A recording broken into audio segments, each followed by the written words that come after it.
Cool. I should be live now, I guess. Tell us if we are, but more importantly, let us know if you can't hear me saying these words. But type in the words, we can't hear you, Samuel, if you can't hear me.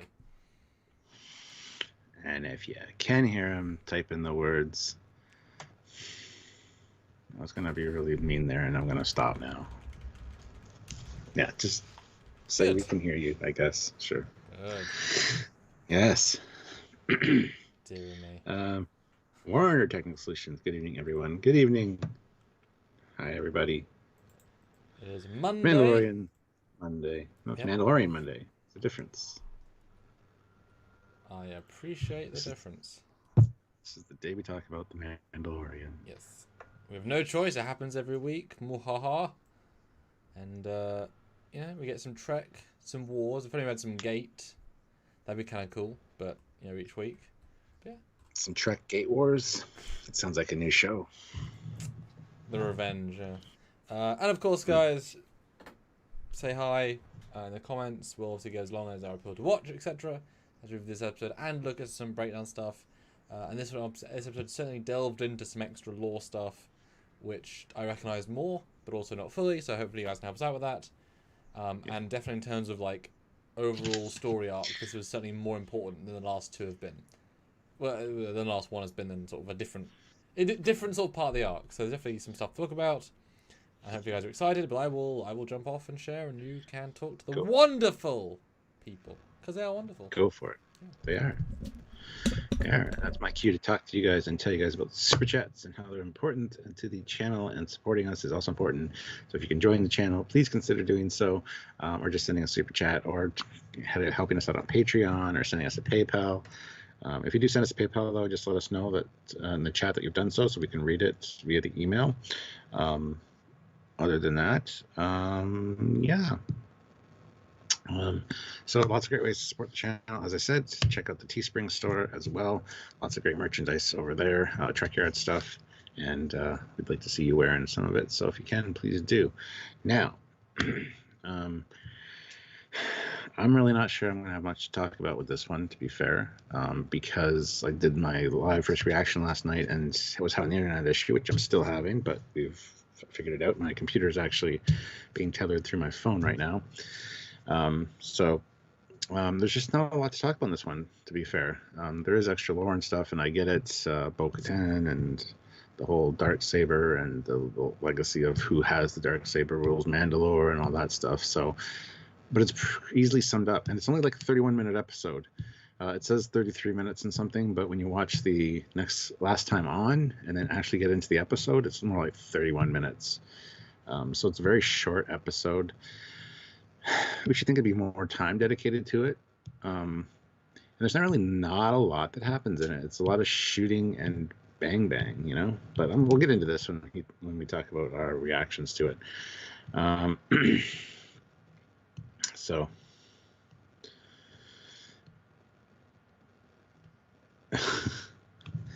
So yeah, well, I'll wait for Shannon to get back before we start discussing it and talking about our thoughts on it. But there's a lot of good stuff in this episode. Don't get me wrong. It's cool seeing. Like I said, I'll get into that once Sam gets back. So all I'm going to emphasize is if you can support the channel by sending a super chat or joining the channel, please consider doing so. We'd really appreciate it. It would really help us out a lot, and it's something that you guys can do to help and show your support for the channel. So we do all this stuff, this content for you for free, and we love doing it, but we also need to know that you guys are there behind us, backing us, to make sure that we have the time and the ability to continue to bring you this content. So, I mean, how many videos are released already for Discovery? For your orders for free? Quite a few. They're going to be every day. Lots and lots, yeah. So... Yes. Anywho, quick one. We got our first super chat. Squadron Course, $2. Yes. First, yay for making CW and Rebel stuff canon. That's Clone Wars, obviously. Although that stuff was canon, that's the whole point in those shows. So that it is canon. You just mean live action. That's why the Darksaber means anything, because it was invented in those things, and then continued. So, yeah. Unlike the Trek side says, it's like, yeah, it's always, Yeah, yeah, Yeah, like the old books. yeah, Not yeah. which is sad. So yeah. Anywho, Yeah. we should probably get into it. What do you think of episode Chapter 11. 3? No, 3. Chapter 11. The Heiress. Yes. Um, I enjoyed it, although it didn't feel like there was a lot there at the end of the day. Sure, it was a shorter episode, probably around the 31-minute mark, but we got to see a live action version of something that was introduced in the animated, which is great. That's really fun and Katie Sackhoff as well. I am not a Katie Sackhoff fan, as you guys know. I wasn't even sure it was her at first. After she was on screen for a minute or two, I'm like, is that? No. Have you seen her in Oh, anything else except Battlestar Galactica? Or is that literally just you don't like that character, or do you not like the actress from her multiple work? I don't like the actress from multiple Okay. things she's been in. Fair enough. And she looks a lot better as a non-blonde, I gotta say. Like, her as a blonde just doesn't work for me, I guess. When was she a blonde? She's always been a blonde. Well, Battlestar Galactica, she's kind of like a dirty blonde. I was more brown. Well, it's blonde. It's the same color as mine. It's a dirty blonde color. Yeah, you got brown hair, People, though. I've lived with my hair my whole life, and I've always been classed as a blonde, so I'm going to disagree with you there. I know it's the lighting, anyway. but yeah, I guess she was a blonde in BSG. I remember her being, I guess I don't care as much, but I didn't even click. Yeah. So it was good seeing her in something that I didn't hate her in, because I just can't stand the actress, honestly, and she was did really well in this role. So that was fun to see that. Plus, seeing old school stormtroopers and that transport, that freighter, that was a cool design, I gotta say. Mm-hmm. I know it was carried over from Clone Wars or Rebels or something that somebody was saying, but it's a really neat ship. So we got a new ship. We got to see classic stormtroopers, and there's a lot of fighting in hallways, which is fine. And more Mandalorian armor never hurts. So there's quite a bit of good stuff in here, but at the end of the day, it just didn't feel very long. And it definitely wasn't, because at the end of the 31-minute mark. And the poor Razor Crest, oh my god. Yeah. It's just, I mean, it is one of the characters of the show, in that it's the brother that gets beaten up every time, and is a bit, the ugly one, the lazy one. It's definitely a character in the show that we feel sorry for every single episode. So, yeah. We're sorry, Mr. Crest or Mrs. Crest. Yeah. Oh. So I mean, it was a fun episode. I have nothing to really complain about, except that there was just it didn't feel meaty enough for me. There was just something missing, and I don't know what it was. Everything I saw, I enjoyed, but at the end of the day, it's just kind of like, this is. Do you think these and this is basically what you just said. Do you think this is a show where they've removed the concept of a B plot? And so you're seeing a straight line A plot, and there's no padding, there's no filler, but there's also no dimensions beyond. We're straight lining to the end of the episode. So it's just, whereas normally you have that cut to other thing or interconnectivity or a bit more scope, but because it's such a straight line, you're just like, well, these are events that are happening. Maybe, yeah. It's like it's a side quest. Each episode's a side quest, and there's the odd episode that focuses on the main story, the main game, if you want to compare it to a game. It just seems like there's a lot of side questy stuff. And I'm rewatching The Witcher as well. Brilliant show. It's the same kind of thing. I'm also playing The Witcher on the PlayStation, and it's the same sort of thing. You run into people, they ask you to help you with something, you go and kill the griffin. It's exactly the same as going and kill the sand or the crate dragon. It's the exact same formula for that. So and the problem is it's not. That's the opposite. It's not a side mission. They're doing the main mission. It's just the main mission feels like side missions, because his entire job is to get Baby Yoda back. So he's doing every step he needs to. So the fact that it feels like side missions is kind of sad, because he's doing a straight line. It's just they keep meandering to what he needs to do something else. Yeah, because he needs to get the next piece of information, which means. Do you have any Mandalorians? Well, no, but I know where somebody that does. So you got to help this person get here, and then you'll have somebody else that'll tell you where to get Mandalorians, and then you get there, and it's like, okay, yes, but you got to go here, and then you get saved. It's the quest. And you get saved, but exactly, I know, but it just seems like a lot of little, it's a zigzaggy kind of story, Well, and but I think it's because fine. none of them are giving us anything new with the child itself. We haven't learned anything new. We haven't developed anything new. We haven't seen any powers. Been no evolution. So, if that's the grand story, then yes, they're not progressing it. We're just pushing forward in the technical journey to reach that. And it seems odd to have the first three. I think these three kind of felt like the Picard first three in a different way. Obviously, they're not. It's not the same. But you finish the first three and you're thinking, right, can we really get started yet? And there's some good stuff to watch, but why didn't they quite make it as meaty as it should have been? You know. Well, it feels like the pilot or the beginning of the season should be these three together in a movie, and then go to episodic after that. It's like they chopped the movie up into 3 parts. Or even, I said this to you last time. Last week was easily the weakest, I think. But what if they'd had the first episode end with them crashing on the planet, cliffhanger, we're crashed. Start episode 2, they escape, leads here. I think that would have made more sense. 50 minutes, 2 episodes. I think that would have been stronger instantly, because then you'd had a much less bitty part. So it would have been, okay, main mission and then next part and then next part and then now we've got the answer. Only 2 parts.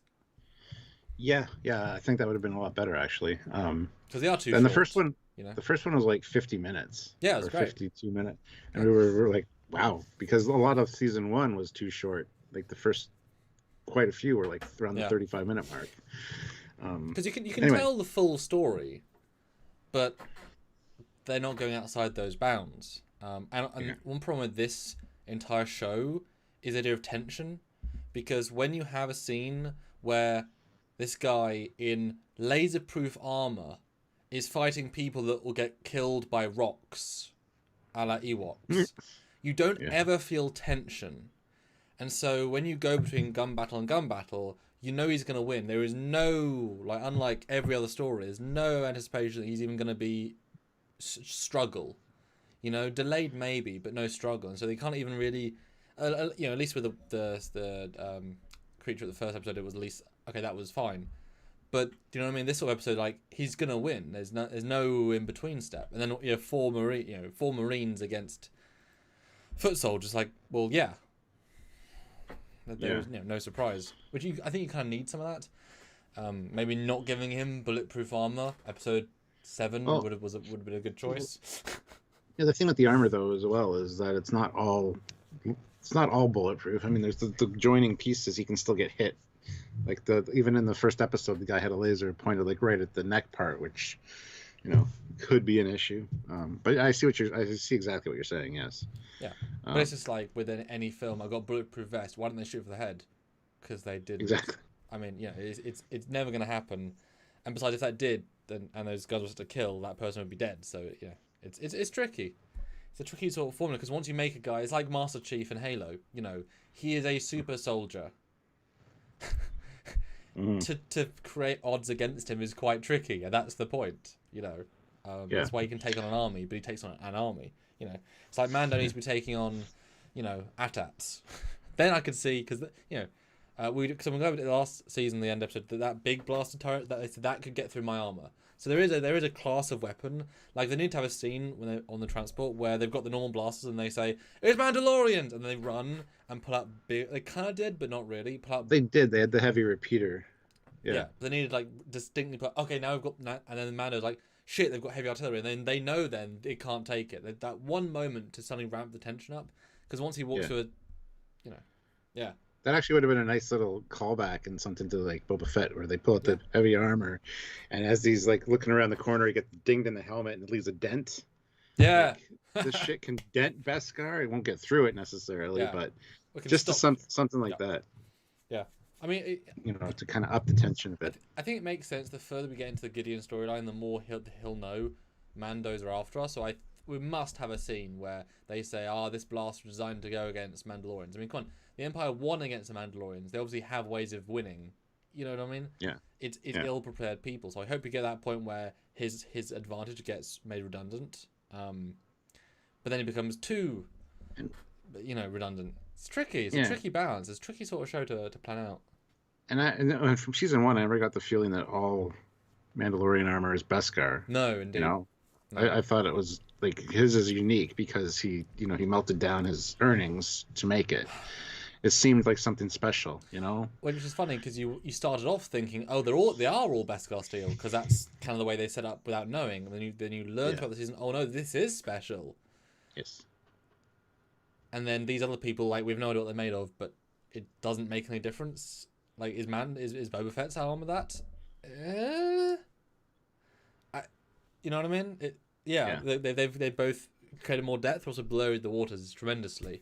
Yes, absolutely. Because it would have been kind of fun if Kaysaku was like, right, you've got the steel, you can be my shield, and she like holds him, and then you're puking. That would also work. But that's the one thing that I find confusing about this is because people will say, the Beskar armor has been through here before, or people in Beskar have been through here before. Is mentioned. So it's like, is it an assumption that everybody thinks that all Mandalorian armor is Beskar, and we as the audience know it's not? And it's never really cleared up, and maybe it will be at some point, but it's just confusing to me. So. I think everyone has parts of it, like they pick and choose. Like once you you do a mission, you get a thing, and you choose. He just happened to get the motherload, so he got an entire armor set. So I imagine, but yeah, the average audience member, crotch piece. Yeah, always a crotch piece. Yeah, but the average person, how would they know Beskar? So I'm assuming a lot of it is mystique. That it although you'd say Mandalorian armor, wouldn't say Beskar armor. You'd be confused by that. That was more for us as a name drop for sure. Yeah, it's confusing. It really is. They've kind of although there's some great, like, again, big. This episode was far more bigger canon, so I liked a lot of the additions, and we'll get into those in a few minutes, I'm sure. But yeah, I think they would really could have done with taking it as 3 and making it 2. That really helped, I think. Yeah, I totally agree. So what was your thought on the episode? Because we kind of went off on a tangent there after. I mean, just like I said last week, every episode of Mandalorian is good. It's just variables of good. Better than last week. I loved a lot of the little moments. But you're right, walking away from it, I'm just like, yep, that's a chapter. This is probably a show designed to be binged. Like, you just keep watching the adventure rather than week to week. Can I get that feeling, maybe? Yeah. And it kind of just felt like a really good Star Wars short film, even though it's meant to be a full-length episode. Like, it's a really, as a scenario, it's very well done. Although there's some other little things, and but yeah, it's missing that meat. It's missing, as I said to you previously, you needed Heiress last time, Boba Fett to follow them when they leave the planet. You need this other something. You need Boba Fett to, Slave One to be, to dock somewhere else, and him to be in the canteen, and him to be watching, and you need these extra elements to kind of do something else. Or you need Baby Yoda to be doing something each episode. Each episode you see him slowly forcing and building something in the Razor Crest that he's hiding to show he's building. Otherwise it does feel just like these hollow, great visuals. And not hollow like the J.J. Abrams style, sort of like, look, it's style, no substance. There is more substance here, but it's a very clean, efficient. It's exactly what it is, and it's well done, but there's a lack of depth for sure. This one's better than last week for sure, and it definitely shows that he needs great side characters to bounce off of, because they end up making the episodes more special. And boy, he doesn't say very much. Well, Scott Purdy says, Trekyards, I think pre-COVID the plan was to bring out 3 episodes at once, like season 1, but Disney decided to spin it so that there was something each week. When were they done 3 episodes at once? I don't remember. Yeah, we watched it weekly. It was week on week beginning, yeah. I mean, it was never done 3 episodes at a time. Yeah. But we were there. Herbsta Magus puts in $2. This episode was like a Clone Wars episode structurally. Yeah. Andrew Sprague, $5. Mando's next upgrade is a Beskar cod piece. Well, I think he's got all Beskar at this point, so yes. I think he's good. But is it Beskar leather? Ooh, see, that's the weak spot. Oh, but you know what? They do need Beskar, like, child armor. Little helmet with the ears sticking out. That'd be great.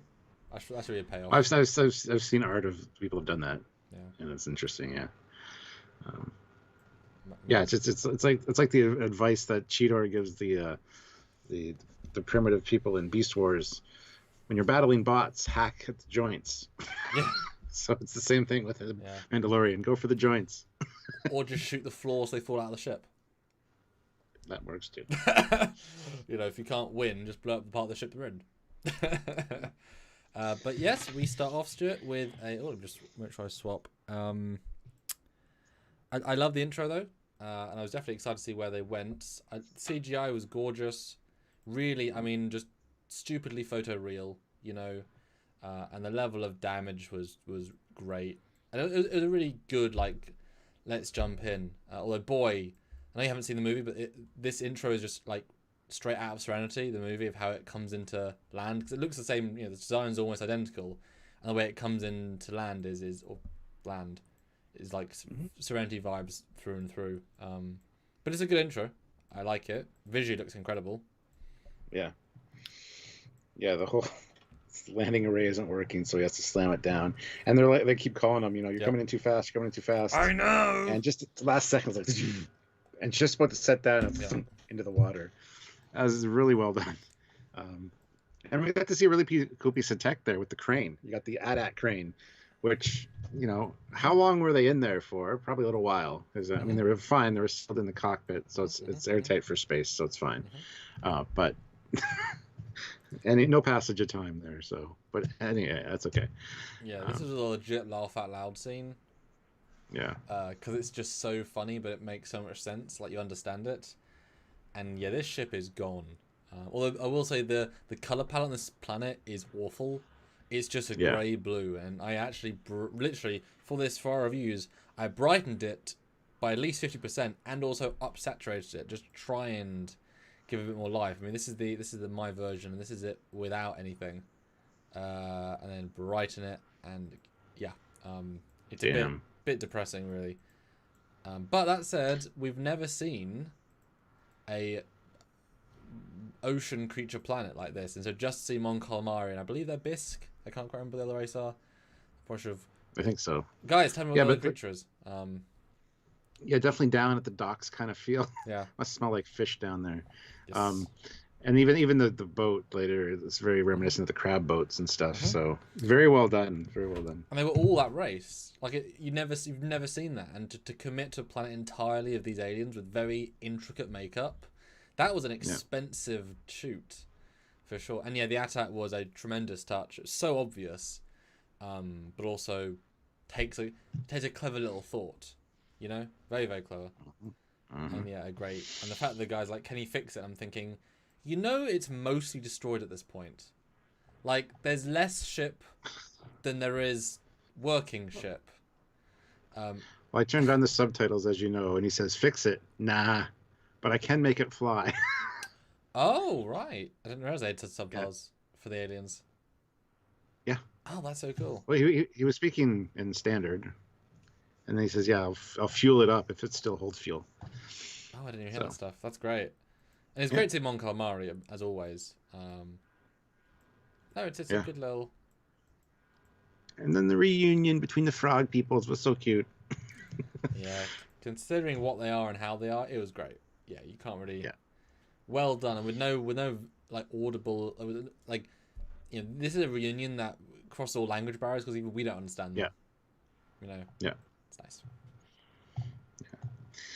nice. But Baby Yoda is, of course, hungry because he's growing.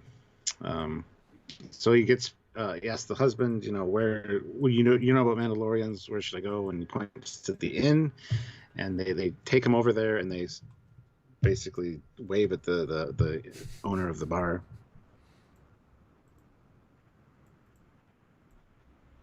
And like, here you go, this is the guy, and usually when you see somebody there and then they're gone, it's a really quick. You know, somebody walked in front. This was like 7 or 8 people walk in front. It takes forever. Like, you know, anybody could hobble away from that and not be. You know, it's usually a quicker cut. So, and that was nice to add in a bit more depth. You know, although a bit of a coincidence if they came to this planet. I'm assuming they just happened to see. Or do you think that they're implying that was the person that alerted the other Mandalorians? Because they never quite explain how they know where he is. So maybe that is just their contact. Yeah. because I saw a Mandalorian at the docks. Okay, we'll follow him. Cool. That would be an easy explanation. Yeah. Scott Purdy puts in 2 pounds. Thank you. I'm glad there was no "it's a trap" reference. Actually, I was hoping there would be. Like, Mandalorian turns to walk away and trips over something, and it's a trap because it's like a trap for crabs or whatever. That'd be funny. It would. And they Quarren. Yeah, they're the guys. Same planet as Mon Calamari. Oh, the Squid guys.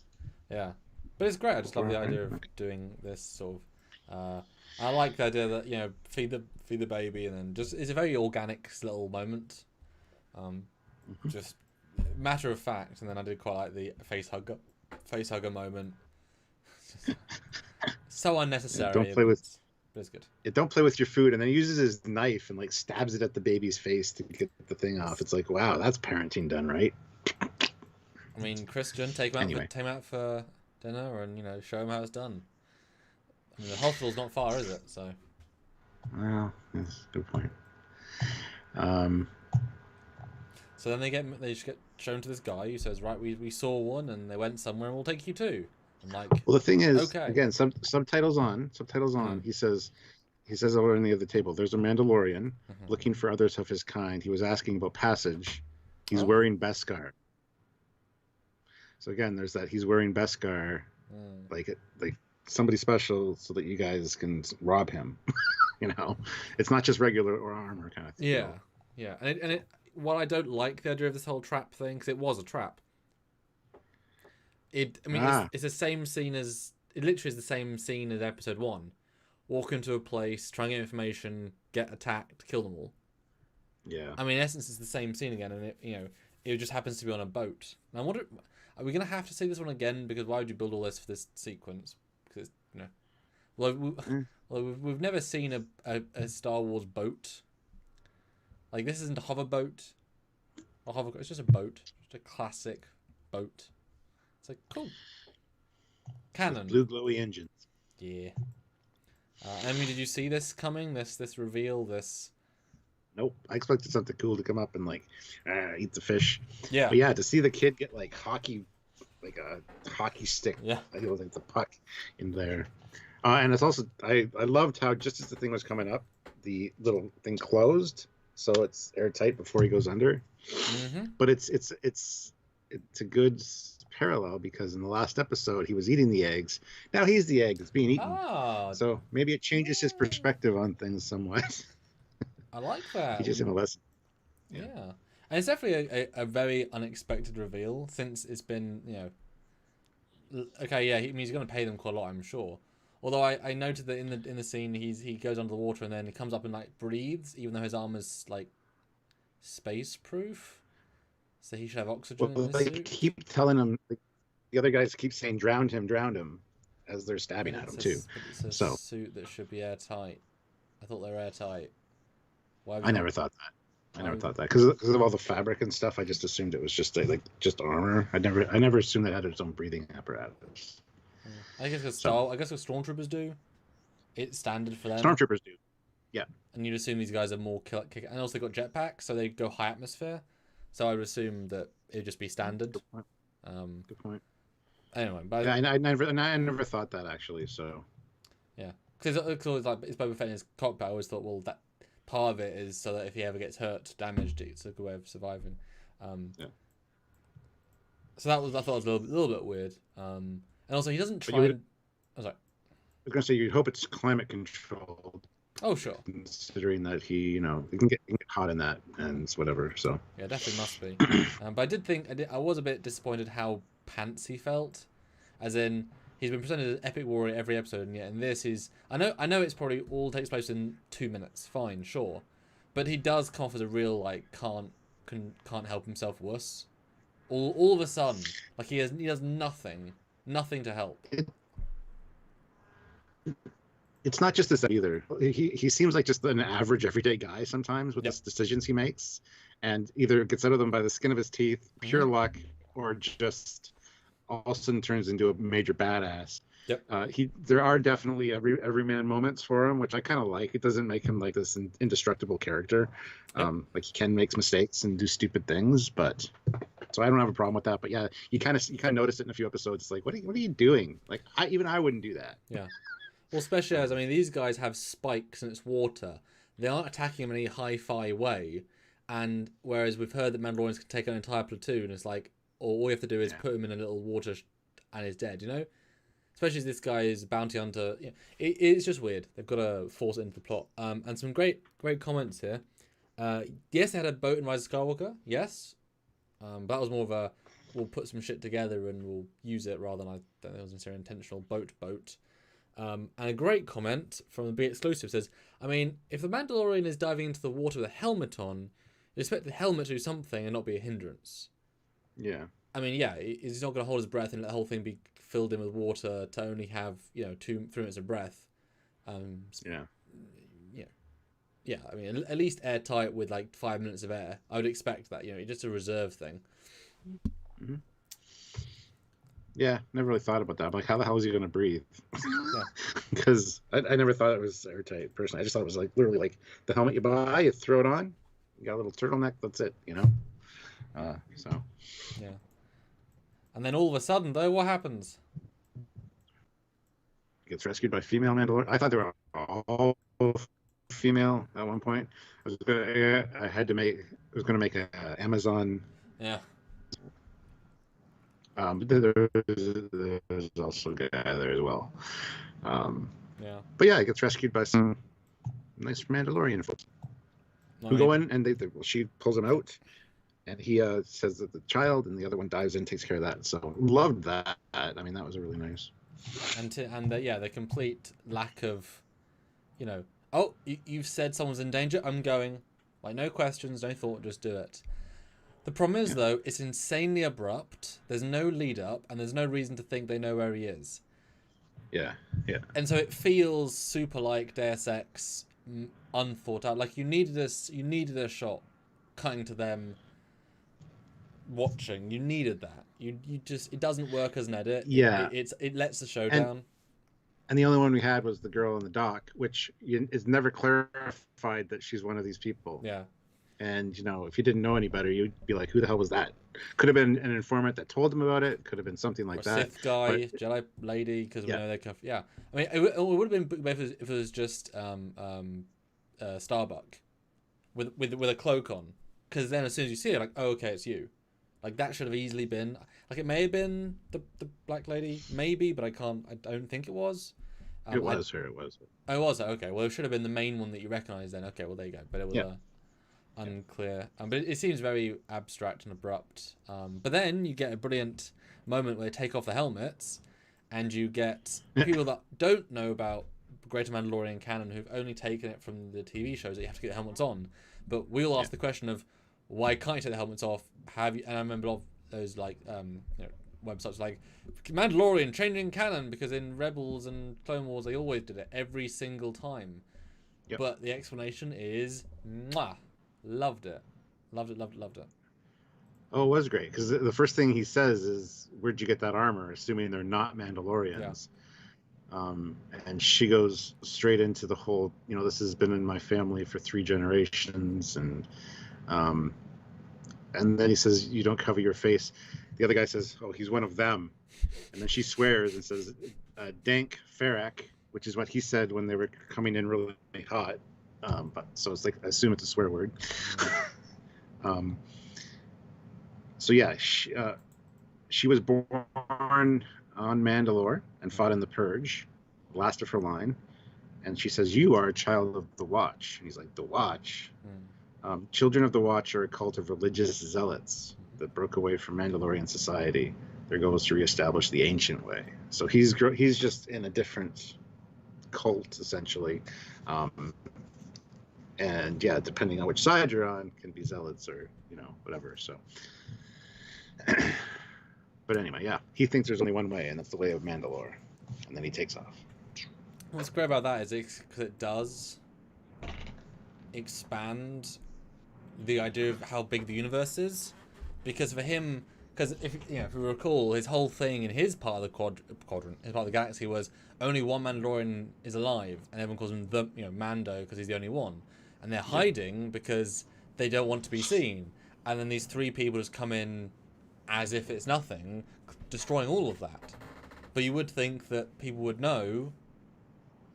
But if the galaxy is so broad, it makes sense it wouldn't travel. So it actually deepens the whole universe. And it shows that, yeah, maybe where he was this far out place. And it also shows, yeah, you know, he may be Mandalorian in terms of creed, but, you know, he's a Mandalorian of a branch, because he wasn't born there, so he was just, you know, adopted, as it were. But it's a great dynamic, and obviously it opens up the door to have that interrelational discussion without just helmet versus helmet discussing this whole time, which is lame for what it's worth. Like, it would be better if we could see Pedro's face. And to be fair, this may actually lead into him taking his helmet off. That's exactly what I thought when I saw this too. I'm like, yeah, maybe. Because, I mean, the actor, I'm sure, will be thrilled, and this would be an organic way. You know, he works with these people for a season, on and off, and they convince him at the end. It's like, no, you know, well, because remember, his entire sect got massacred.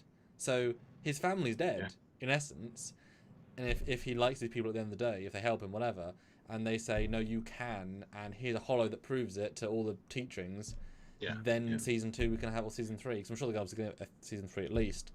It's still a lifetime of indoctrination to get through, though, to have him do that, and I'm sure it'll be an issue, because even the armorer who made his armor, that's what they started this episode off with, was have you ever removed your helmet? Has it ever been removed by anybody else? And it's like, no, you know, that's because that's part of their code. So that's going to be a lot of brainwashing to overcome for him to be able to do that. But I think, since this lady, I've only seen I've seen most of the start of Clone Wars and most of the first 2 seasons of Rebels, but I dropped off on both because I got bored, I guess. Yeah. And so when the Mandalorians appear, I have very limited knowledge, although Obi-Wan falls in love with one at some point. I don't know, something like that. So I know I recognize the armor, I recognize the character, but I've not really seen her in any practical thing. But I know they want to be the rule of Mandalore. So I mean, hey, if they do manage to do a coup and take for Mandalore once again, if the leader of Mandalore says to Mandalorian man, take off your helmet, you know, I think she could override that his own code. I think he has to follow. Well, there's the whole thing with the Darksaber. Whoever possesses the Darksaber rules Mandalore, and she's looking for it. So, you know how all that plays out. We're not sure, but Fleetpaw Swiftback, $2, 55 likes. Heck yes, let's go to 100. Hashtag make Fleetpaw pay. 115 people here. Let's 62 likes, guys. Hit that like button if you haven't. We can get up there. And Hawk 28574 throws in $10, which is awesome. Thank you very much. Thank you. In Futurama, Professor Farnsworth states that the Planet Express ship can withstand the vacuums of space and 1 atmosphere of pressure, not the pressure of being underwater. Same thing here. Sure, I would buy that as well. But if it can take blaster bolts, it can take water pressure of 10 feet. But then again, it's not a suit that covers 100% of his body, so the water can still. Well, my assumption is just that as it goes on, it like auto seals, like it has an internal vacuum generation. You'd think so, because when they take it off, you hear that each time. Yeah, just the neckline, like yeah, you're right. I mean, the hands, well, I mean, got gloves on, but yeah, it would go into the leathery bits. That's why space is kind of hard. But I mean, maybe if things are also climate controlled, you can imagine the fabric is also climate controlled, because it's not obviously a spacesuit, but I can imagine it's designed to last 2 or 3 minutes in space, and that could be all you need to live, etc., etc., and definitely for high atmosphere or higher altitude, because you know, jetpacks. Then we get a really cool shot of the sun setting and the ship exploding with the 3 of them taking off, and him just kind of watching from the dock. They're not far from the dock. Yeah, because everybody saw this. Because Mandalorian guy buggers off instantly. He's like, "Yeah, peace out. I hate you guys." Sort of is the vibe, and so he's there watching it. And boy, I did not expect to be at the dock. It really devalues, like, God, they went out and did something. No, they like 5 minutes away. It's like, pretty much. Can you wait until it was a bit further so it was a bit stuck? But yeah, still a nice sort of shot. Then we get the guy that said, "You killed my brother," and he's kind of basically screwed and surrounded. And then they jet in, and I love the whole, "He didn't kill your brother, I did." And then they take him out. Really, really well done. And can we at least buy you a drink? Yeah. The problem with this scene though is it's just another fight scene. It was, you know, it felt like padding to me. It was just, we need something else to do in between. It didn't add anything. And like, you know, he's not. It was right after the last one, like literally. Yes. Yep. And it definitely wasn't earned either. Um, it just, you know, it wasn't an organic scene. I think this episode definitely is an inorganic thing to thing to thing to thing. I don't know who directed this. Oh no, Bryce did, but Bryce Dallas Howard, unfortunately, yeah. what's good is good, but I mean, often scene transitions are hard. I'm not gonna, you know, but yeah, there's definitely. But she didn't write it, so she was given something. So you know, he leaves boat, watches destroy it, and then gets attacked straight away. It's like, oh, okay. But I do like the bar scene. Is good. Can't remember what they say though. Yeah. And Just that they're using the port for weapons dealing essentially.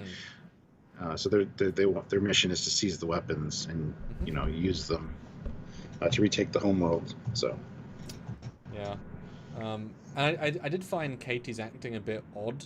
Like now she is the expert on this character. She voiced it through all of the shows, so her acting is obviously what it should be. But she's very sort of stilted, and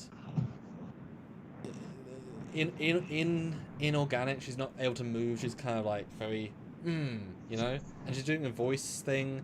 Like it's really a performance. You know, she's not Katie Sackhoff at all. She's a very distinct performance. Yeah. maybe and that's why I was like, is that Katie Sackhoff? Yeah. No. Especially with that hair color, it just threw me because I've only seen her as blonde.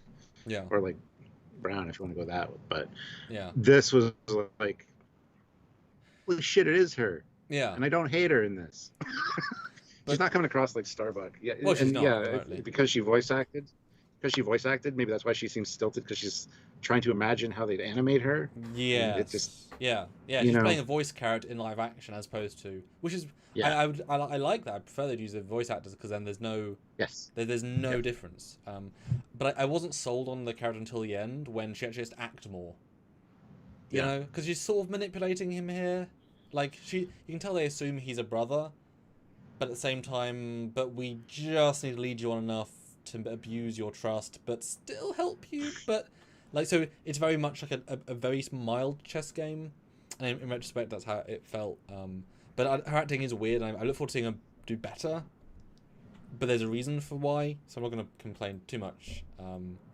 It was definitely odd. But I love their armor though. The way it's you know, how do you make kind of tight-fitting, more militaristic version of the armor? It's great. You know, I love their versions. And Bo-Katan's backpack is so much smaller than the other ones. Mm-hmm. Yeah, more like it's got that feminine feel, which is an animated. It makes sense. Here, you know, it didn't really need to be that way, but they kept it true to the animated character, and I thought that was fantastic. But the fact is, though, she has been doing Mandalorian shit for, you know, remember that was Clone Wars and Rebels. That's, you know, 20 years ago, whatever. 20, 30 years. But also, they're from the home planet where all the tech was designed. So, of course, they're going to have the best tech, the most advanced, the most skin tight, the most, you know. This shit is the Prometheus. He's using, you know, a Miranda.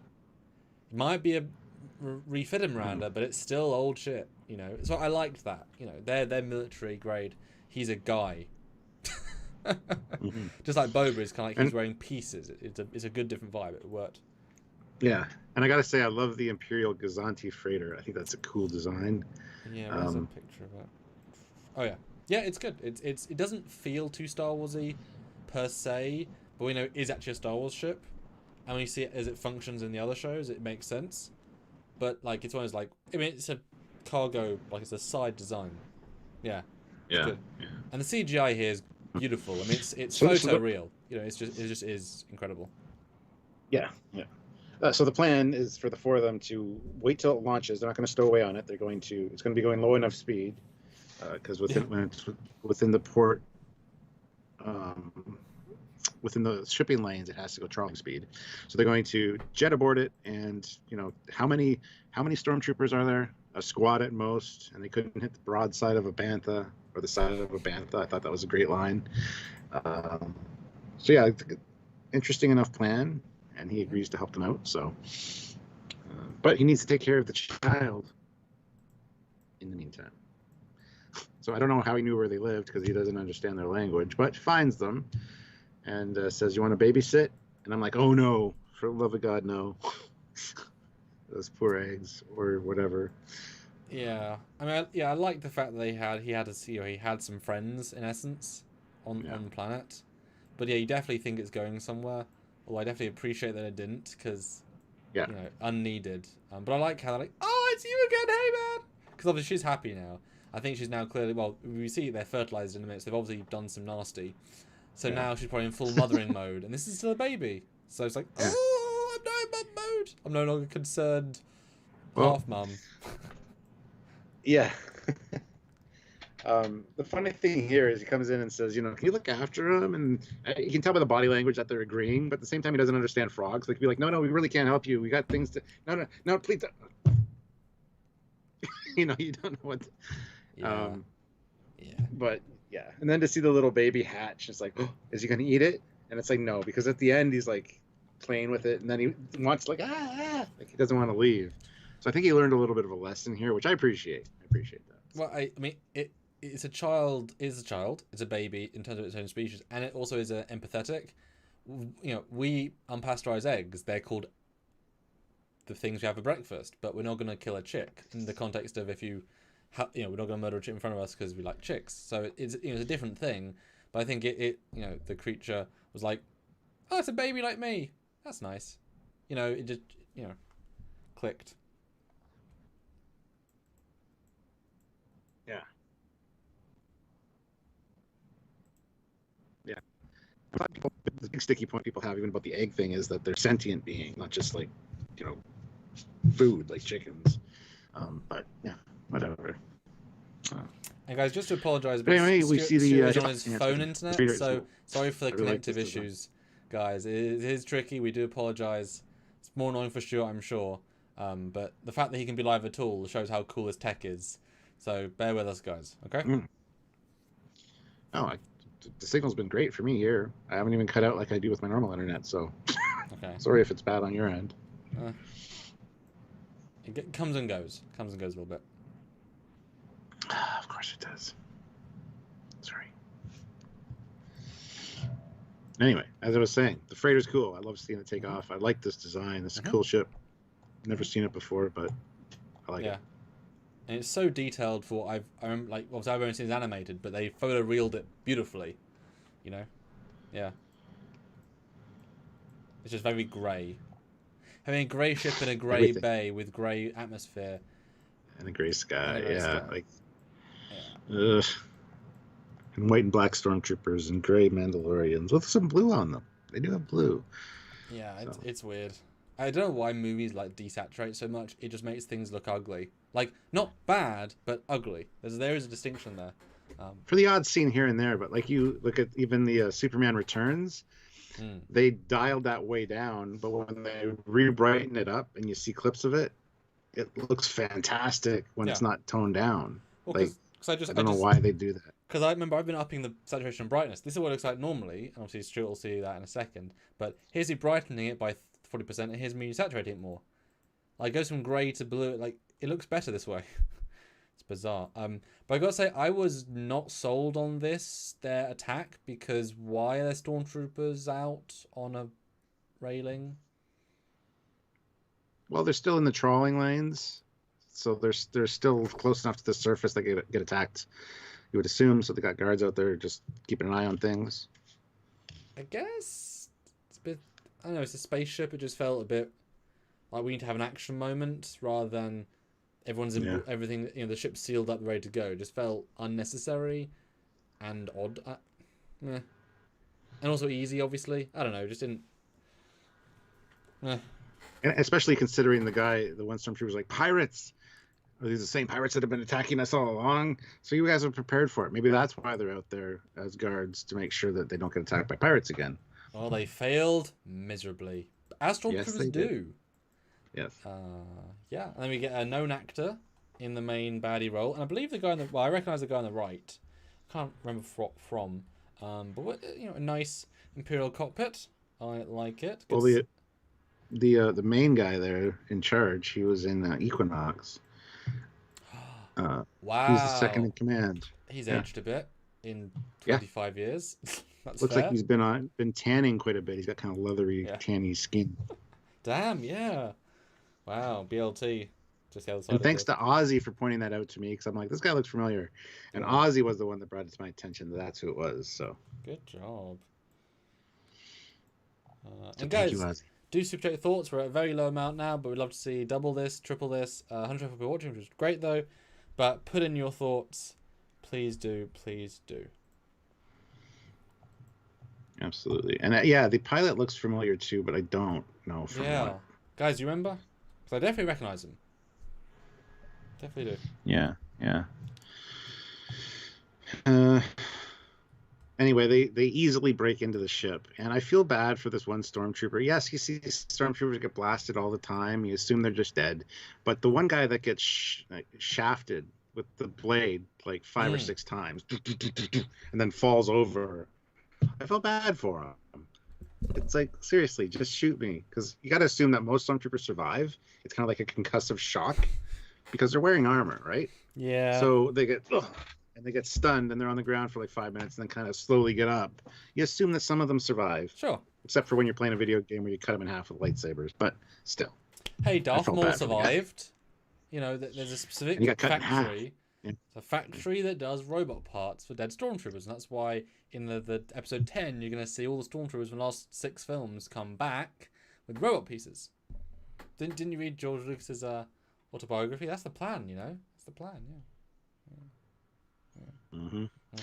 Dreamer out there, $5. Thank you. I loved all of this. Bo-Katan is leader of a female Mando group called the Night Owls. You can see the owl design on their helmets. Absolutely, yes. Yeah. Yeah.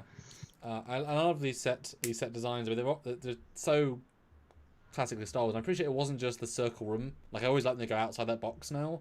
It's great, and you can see when they use it, but these are nice, even though it's sort of copy and paste. My only problem is that it's just, again, there's no tension. Like, they have loads of stormtroopers. They're infinitely ineffective. They feel like cannon fodder as they are, and yet the Mandos treat them like threats, even though they're not. It's sort of scene you can sleep through because nothing's actually happening. But it does look like original series, which is obviously good for us. But it's still it's a very non-moment. But the fact that there's lots of them, and they're in full clean armor, tells us that obviously they are part of an Imperial sect that is actually active and strong, rather than Season 1 guy where they had like 10 and they were dirty. So I do like you understand, oh, this is not what we were expecting. We've only seen Imperials as remnant. This is a force. They shouldn't have been so easy to kill, and obviously their strategy is non-existent. You know, let's shoot weapons we know don't work in the air when we know we're going to get shot. So it's not a well done fight, but how could it be? I guess I don't know. You know. Yeah. It's a J.J. Abrams popcorn fight that really doesn't mean nothing. It's like when Poe and Rey walk through the corridor and shoot everything. It's like, okay, it looks great, but you shot everything. I mean, okay. I really like the guy in charge. He's like, what's going on? How many are there? There's easily 10 or more, or 10, maybe more. And then the guy right away is like, sir, there's only 4 life forms. That's great. And then you get the word over the radio, wait, they're Mandalorians. And it's like, ah, shit. Yeah, all the just the look on everybody's face. Yeah, all the color stuff was great. That made it. I mean, it was a great juxtaposition, and the fact that they're so chill and just this guy's they picked this guy on purpose, as in the universe, because he is calm under pressure. You know. Yeah. But he asked how long it'll take to jump to hyperspace. I'm like, well, we can't climb until we leave the harbor zone. He's like, climb now. Like, yes, you're Imperial. You can break the rules. Who's going to enforce them? The planet? No, I don't know. The ones that have the rules. Yeah, they just decided to climb now. Kind of put a kink in the plan a little bit. So I was kind of hoping they were actually going to get into space and go to hyperspace and really add another layer to the plot. Yeah, because that would have been super cool. But I guess I think it needed that for me, because I think that's why it just there's a lot of fight scenes here. You cut all these fight scenes down. Yes, and it's like there's nothing here. That is very true. There's like 15 minutes of actual episode. It's like yep, and it's just him talking to these people on the boat, in the bar, in the cockpit. Done. Yeah. No, that's absolutely true. It needed the hyperspace out, and then them like a slow, methodical take over the ship, because it turns out, oh no, there are Death Troopers, and There's anti-pirate defenses. There's now laser turrets, and they've got to like go through the vents, or that could have been really cool. Kind of Die Hard on a ship in a sense. Like we've got to get to the thing and then you got to learn about these people. That would have been great, and yeah. But I did like though that for all intents and purposes the Imperials were trying to follow the rules of this. These are the Imperials, but they are adhering to non-Imperial traffic orders until obviously they can't afford to not to. But I was like, okay, you guys are buying weapons legally and adhering to traffic laws. Interesting. Yep. Well, there's one thing that confused me for a split second, and that's where you see the thermal images of the stormtroopers. But I thought they were the thermal images of the Mandalorians because there's only like 4 of them in the shot. I thought, oh, so stormtroopers have thermal vision? No, it's the Mandalorian armor, but still cool. But for a second, it confused me because there's 4 people on the thermal, and it's like, okay, so it's the stormtroopers. So that's cool. If the stormtroopers have always had that ability, that's neat. But no, it wasn't the case. Yeah, it was cool, but meaningless. Oh, absolutely, yeah. And again, it was making up for the fog that was in the air. which is good, yeah. But if everyone's wearing helmets, it kind of like everyone in the ship's wearing helmets except the pilots. Yeah. And again, this was just like walking down a corridor shooting weapons, and especially since they're only hand blasters, it's sad when you can have your lowest end weapon still kill stormtroopers in one hit. It just there's no tension. It looks nice, but it's hollow. Like you look at any of the cutaway things for Star Wars and the stormtrooper armor. It's this microfiber impact resistant, blah blah blah. Yet every one of them one hit and they're done with a standard little pistol. And it also made me wonder, like, why is the Mandalorian here? Because they very sort of say, we need your help to do it. No, you don't. He did nothing until the point he did one thing, and any of them could have done it. He didn't add any specific skills to it. He's not even in the front line. He's just going pew pew pew like they are. But could any of them have done that? Because is their armor not as good as his? Like, because his is pure Beskar that we know. Sure. That's what That's what it seemed like to me. Like only he could have done that and taken that onslaught. Okay. Because his armor is pure Beskar. Theirs might not be. I like, but he also just throw bombs. They could have thrown bombs. Yes. Like you can throw bombs further, and in last episode we saw there are magnetic bombs. He used them, so I guess they're just less well equipped than him. Even though they came to attack an Imperial ship, which means you'd be more well equipped. Don't know, but I do like the fact they give themselves heavier weapons. I don't think we've actually seen those before. I think they're like bigger versions of the guns but we needed a moment where they say, bring out the heavy arsenals. Like, explicitly say it. Or are these the weapons from Force Awakens just not white? Because I feel like they might be, actually. They're bigger rifles because they've got like a grip and a side. They do say something about it. I'm just looking to see where that dialogue is. But the guy on the bridge says, just hold him off until we can jump to hyperspace. And so they come up through the elevator, and the other guy is like, close the doors, close all of the doors. Whatever, fine, that works. But then it's like, where are you guys? Well, we're in the cargo. Trap them where? In the cargo control area. And he's like, where? And all of a sudden, they all get sucked out.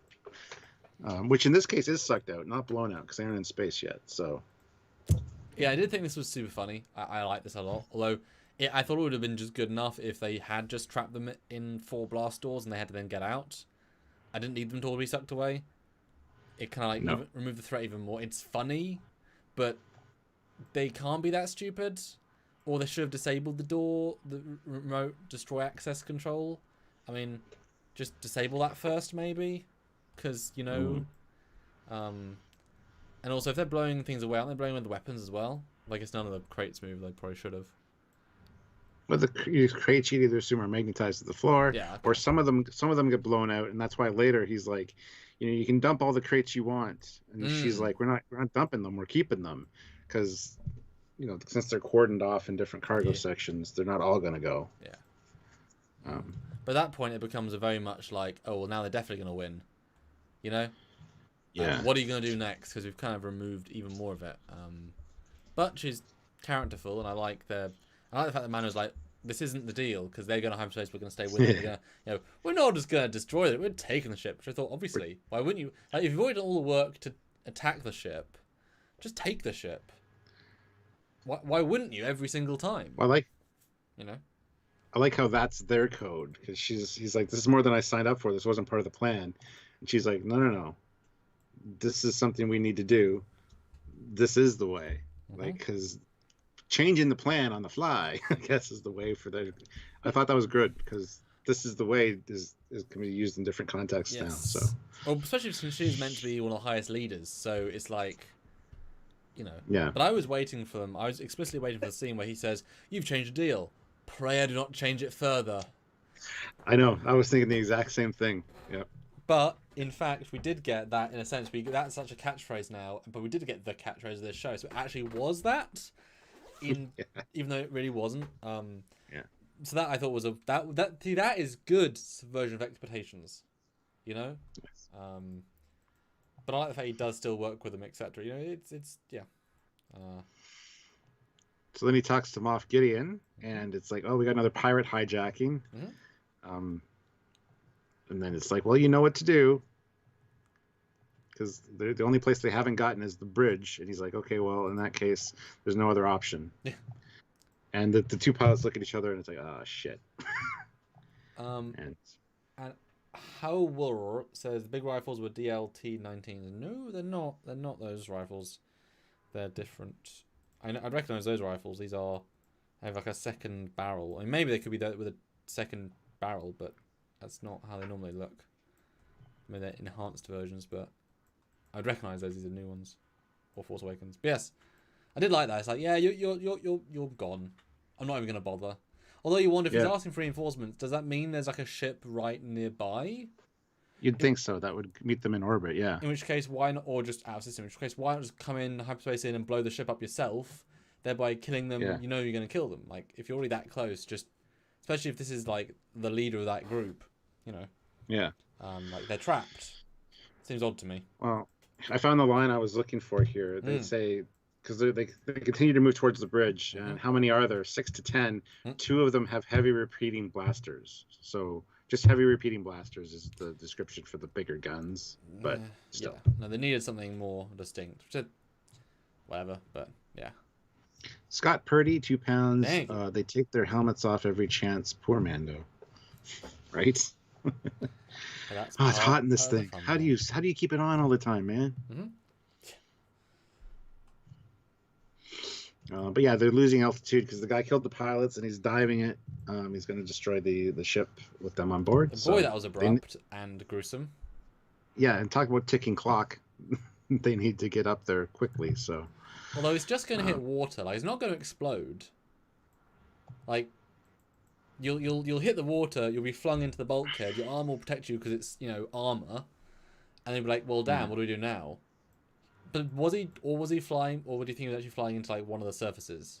Because then it would be fucked. Well, no, it was water because he's still on the same trajectory when they get to the thing, and they're heading towards water. And it is a spaceship, so you would assume that there'd be some kind of inertial dampeners, and you going into the water might be survivable. Yeah. Like, why doesn't he just self-destruct then? It's a good point. Like it'd be quicker, easier, and you wouldn't, Yeah. Like it was cool, but it isn't the best way to kill anybody. It's the worst way because you failed. Yeah. Olivia Julia's $2. Hey. Got my trailer fixed. Time for Trekyards. Hey, welcome, Olivia. I'm glad everything is good. Good to see you. So thank you. So yeah, they're at 10,000 feet and dropping fast, so they need to get up to the bridge. And it's pretty much a no-win scenario because there's a lot of people. The heavy repeating weapons, I think, is the big issue. But Mando takes it on the chin and goes out there and just gets blasted. Yeah. Tosses the 2 little explosives. Now, see, these are the blasters from Star Wars, the one they mentioned. Yeah, but the other rifles weren't. They were like bigger versions of the E11. Yeah. So yeah, and this is kind of good, but it does just feel like another corridor. Yeah, absolutely. Like it doesn't. But it's. Plus, you don't get a sense that they're moving up levels or anything. No. It's like one long corridor, and it's like this doesn't make any sense. There needed to be like climbing a ladder, or yeah. I know we got the elevator at the one scene where the guys like close all the doors. Yeah. but it doesn't feel that way. Like you don't get a sense that the ship is a very big ship. Or it So feels like one giant corridor that never ends. Because the yeah, way they just have, I mean, I think there was way too many stormtroopers in this little moment. Like that was like, oh, there's even more. Even they're gonna die in a minute. I guess they don't know they're gonna die in a minute, but or not die because it's water. Yeah, you need to like paint the corridors each time you change level, like something. like a blue stripe, Yep, white stripe, red yep, stripe. yep. Hundred Yeah, percent, 100%. yeah. But I did like him taking the fire. It's fine. But I thought if they're exploding the metal that much, that would also destroy the floor and the ceiling. Like you wouldn't just so you know what I mean? Like there'd be a crater in the ship because it's played as a big explosion, but I don't think the corridor will survive that. It's unexplodium. That's what the ship's made out of. It's Pike's blast door material. Yes. Yes. But they do get into the bridge, and they manage to wrestle the controls away from the guy. And I love how Bo-Katan's like, "Where is it? Where's what? The Where dark is saber? it? Does he have it?" Where's the dark saber? Tell me. Yeah. And he's like, "If you're asking the question, you already know that he has it." So she's like, "Where is it?" He's like, "I'm not going to tell you." And basically, yeah, I'll let you live, but you have to take me to him. He goes, "You might let me live, but he won't." And he does the like cyanide pill, but like the Star Wars version. Which is so obvious it's going to happen. Yeah. I mean, she should have knocked him out. You know, wait until they're not about to get smashed into water. But yeah, it's obvious. But I did like the effect of it. You know, what is the classic 1 second to see. Yes. And I love the way the engines look. There's multiple like flares. I don't know what's happening there, but it looks really, really interesting. Well, it's just like a full afterburner from an actual jet. It looks really, really good. And then yeah, we win. Yay!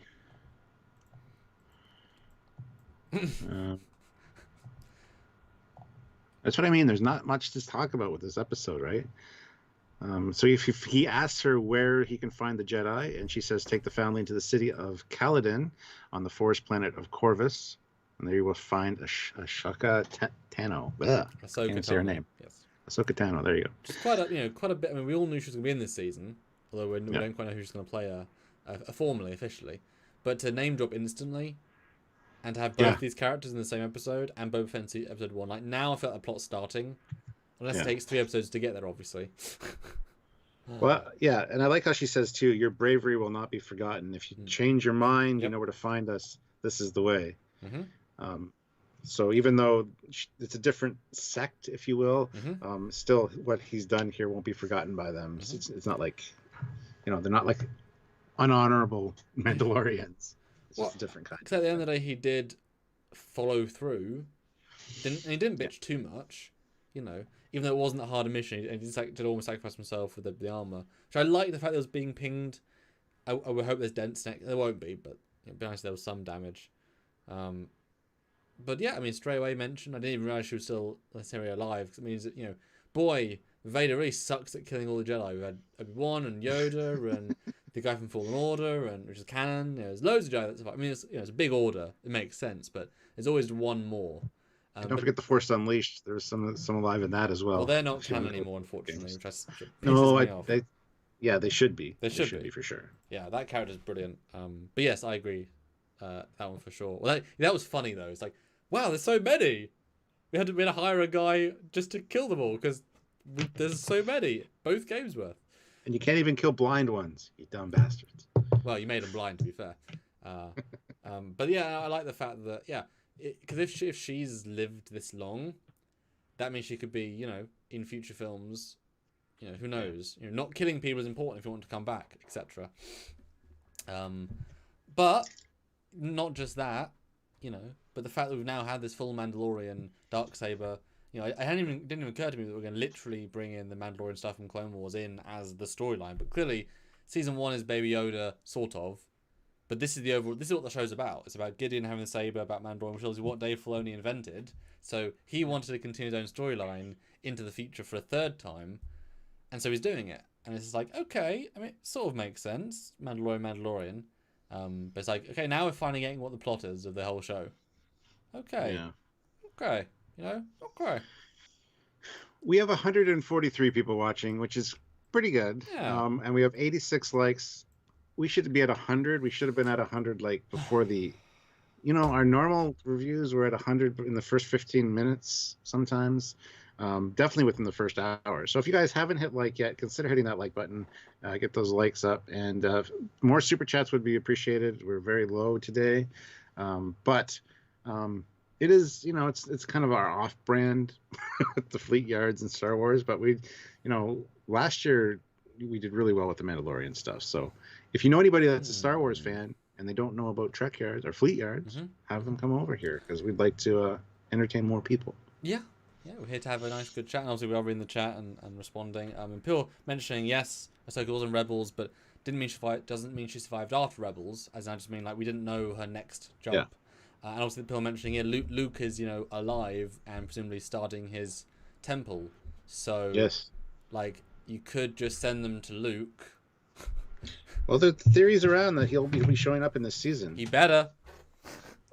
I kind of agree. Yes. Give Mark Hamill because that's the thing, isn't it? I mean, the irony being Harrison Ford looked younger in Star Wars Episode 7 than he did in Indiana Jones 4, even though he was played the part 10 years later. So maybe Mark Hamill will look and feel younger 5 years after his other one. Well, use him while he's alive, because Carrie Fisher unfortunately passed away. Yep. So I'm sorry, but the character needs a little bit more respect than he's been shown. So. And this is the perfect show because you skipped all past his prime. 5 years is perfect. That's enough time to start an order because you've got unlimited funding from the New Republic. Start the order, bring some people that you met, perfect. And Mark Hamill, have him lose a bit more weight, which will thin his face, make him a bit younger, clean shaven, darken his hair. Boom, he'd love to do that, and I'm sure Filoni could. You know what? I bet he'd even lower his cost. But considering, I'm sure for the movies he got like a flat rate.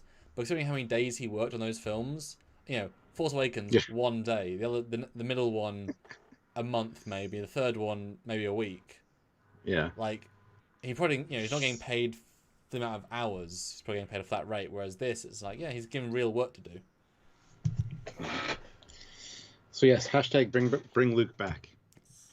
Anyway, he goes and picks up the child, and the child's playing with the little baby. With the other child. And it's just so cute. Yes. Yeah. Thanks for watching them, and then we got to go. And I think these guys are friends for life. Yeah, see, he's got a friend in each port. Like Tatooine, he went and visited her again. We're going to see her again probably. Oh, yeah. And I'm sure these guys will be, at some point, they'll need to step up and do something for him. Yeah. Well, that's a nice thing. Like, for what he is, he's a guy that does pay his debts, delivers, doesn't burn bridges, except the guy who murdered the first episode, but he was obviously... so, he's getting this posse of people that, and we know nothing. I mean, these guys could be geneticists that could help. Who the hell knows who they are, etc. So, yeah, absolutely. And then at the ship, I gave you 1,000 credits, and this is the best you could do. It's like, Mon Calamari, I tell you. Which is funny. The ship is messed up, man. It doesn't. I don't really understand what this is trying to be, because Mon Calamari is some of the best shipbuilders in the entire galaxy. That's why all of our primary shipbuildings are on Mon Calamari, like Mon Cal. But he's a dock worker. He doesn't have the parts, the new parts he needs. He did the best he could with what he had. But did he though? Because he put shit on the what he didn't. Why is there nets and stuff in the cockpit? The cockpit was fine, pretty much. Yeah. And the door opened properly. Yeah. Didn't do the boo boo boo boo. Like he added nets. He was making it aesthetically pleasing. At least he thought it would be. Yeah. Yeah, that's the thing. Like when I buy a gift for somebody, like a piece of technology, I'd buy with them what I would want, like a black version. Or they might not want black. They might want white for some reason. It's one of those things. No, it's definitely a weirdly. I mean, it's a version of expectations sort of ending. It's like, oh, okay. And I appreciate it's not fixed, but the implication is he gave a lot of money, and this sucks. Well, at least all the holes are sealed by the looks of it. So. Yeah. Well, yeah, I guess it was kind of falling apart, but it does look a lot worse now. Well, it's still falling apart. When you go to hyperspace at the end, you see this piece floating, which is great. Yeah.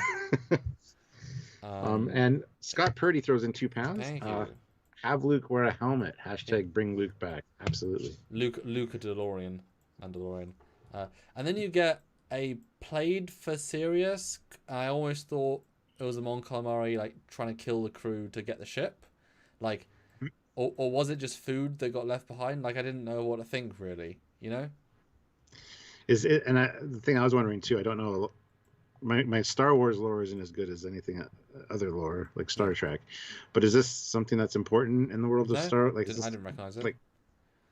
Like could be something really lethal. I don't know. An assassin crab. Yeah, exactly. Yeah, exactly. No, I that's what I thought. I thought something was going on here because it feels so. Or I was expecting to be the opposite, that it's just food they left, as we already had a couple. He keeps eating creatures alive. So I thought obviously he did, but it's played such like a scare. And I'm just like, why is this trying to be a scare? So is it really a scare? So I was quite. It's a second face hugger in essence. So I was a bit. I didn't know what it was trying to do for us really. Didn't quite understand it. What do you guys think? I mean, it's probably something inside canon or one of the books. It's like, Yeah. Who knows? But I love its prismatic vision. You got all the little baby Yodas. Yeah. Well done, just confusing. I love how the Mandalorian's the one that takes care of it too. Yeah. To have Baby Yoda immediately eat it. Yeah. He's like, yeah, I know where to take you now. So here we go. It's going to be a bumpy ride though. Yeah. And hopefully he gets the Razor Crest fixed at some point, like actually fixed. Well, I can imagine Ahsoka hopefully is working with a team of people at a base and can say, yeah, I actually got real, repair people. Because I mean, how amazed is she going to be? Wait, I've never seen. I met Yaddle and I met Yoda. There's another one. Holy shit! I will give you whatever you want, Mandalorian. Shit, this is big. Here's the thing. Now that he can do hyperspace, he's near Tatooine. We know that. Is he going to hyperspace back to Tatooine, get the ship fixed by her and the pit droids properly, and then Boba Fett's going to be an issue before the main getting on with the rest of the mission? Because we didn't get our Boba Fett fix. We saw him, but then nothing else. That's really interesting. Yeah. Because the systems are so close, he can now hyperspace back to Tatooine and get it fixed in properly, probably minutes, honestly. Before finishing the rest of the mission. Because who the fuck would want to take this into anything? Although I said minutes, but again, Tatooine is a desert planet. If this sea planet filled with sea creatures is one jump away, you would think Tatooine would just import water. Tatooine's meant to be on the edge of nowhere, and so are they implying? Yeah, that's true. Are they implying the outer rim? Yeah. So are they implying that when they flew sublight, which would take years, are they implying that it took weeks and they slept for weeks? Because it implies like 2 or 3 days, but that's the same star system. And why would you have a water planet in the same system as you know what I mean? So I think they kind of broke their own show a little bit with that. Because hyperspace is it just is the speed of plot, but sublight is very, very slow. Yeah, see, for them to say don't use hyperspace, I didn't like that. I wish it would have been like, go to this, deliver her to this system. Well, that system's heavily patrolled by blah, blah, blah, blah. Or the rebellion, simple. Like, they have hyperspace, but they have to do it cleverly. Yeah. So, because limiting hyperspace really constricts as how far your ship can go within a reasonable time frame. So, it does kind of break it a bit. Planet Max, though, 2 pounds. Thank you. Would you guys consider covering Red Dwarf? I mean, would consider it in a downtime where there's nothing going on. Yeah, which we never have. Sure, maybe. Yeah, I mean, there's good. I mean, next it depends on the viewership and the super chats and stuff. Yeah. If we can get $100 per one, and we'll have fun, maybe. I mean, there's certainly brilliant episodes. Yeah, absolutely. I assume you've seen them all. I haven't seen the newer ones. Okay. I don't know where I stopped exactly, but I think the last few ones I haven't seen. So. Because it's one of those things where, like, we could actually take them as canon, as in, like, look at them and talk about the future implications of things, which is unlike, kind of like we do with TNG, which can be fun.